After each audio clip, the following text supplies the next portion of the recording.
Déjà, pour commencer à lancer un item sur le cadre de local, il faut déjà passer par son terminal. Là, ici, comme vous pouvez le constater, je l'ai déjà lancé et vous voyez l'évolution des nœuds. Quand c'est pas exécuté, c'est en rouge. Ça dépend de ce que vous voulez faire. Et si on part vérifier dans notre NUTN, on va remarquer les nodes qui sont déjà activés, notamment les 5 que j'ai ici. Ce qui va nous intéresser aujourd'hui, c'est mon agent ticket que j'ai eu à développer. Il se base sur trois clés, notamment la réception des messages via Slack, comme on peut constater, l'extraction et des informations choisies par le type requête que j'ai eu à prendre par rapport à Jira.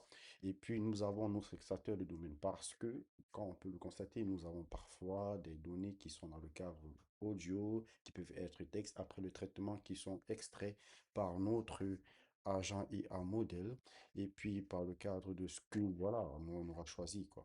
Bon, là, ce qui va nous intéresser aujourd'hui, c'est le node Slack Tiger qui utilise un webhook et nous avons remarqué le plus plupart du temps que on a le test URL qu'on veut tester, bien sûr, si on l'écoute, mais là, vous remarquez que il ne s'active pas parce qu'on est en mode de production, vu que le workflow est activé.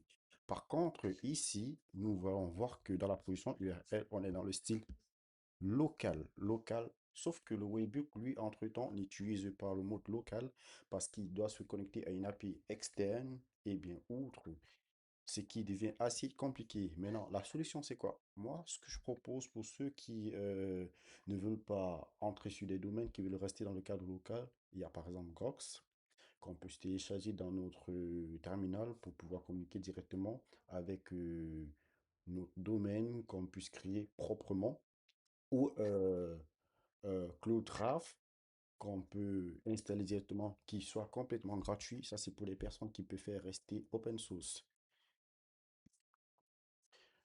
Déjà, s'il faut choisir parmi les précédentes propositions, je dirais Grox, que nous voyons ici après avoir mis l'interface et téléchargé dans notre terminal.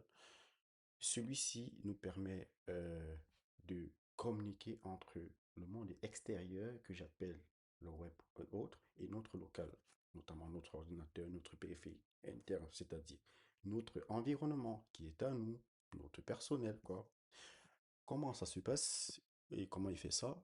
Disons que Grox, ou du moins c'est en français facile, coupe en cours. Notre workflow que nous avons fait ici, pour des questions de communication, commence par Slack, du moins Slack Tracker, pour pouvoir communiquer et lancer l'événement. Pour ce faire, le mec a besoin de prendre des notifications, je parle de Slack bien sûr, prendre des notifications qui sont envoyées via le canal pour pouvoir renvoyer sur N8N comme notification afin de déclencher le travail. Bien sûr, d'où le mode reboot, comme je le disais tantôt.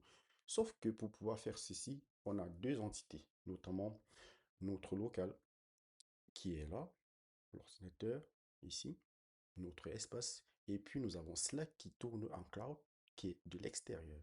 Il faut une entité pour pouvoir les faire communiquer. C'est là que Grok agit, parce qu'il nous fournit une URL qui soit visible à l'extérieur afin de se connecter à notre local intérieur et faire la passerelle pour pouvoir communiquer.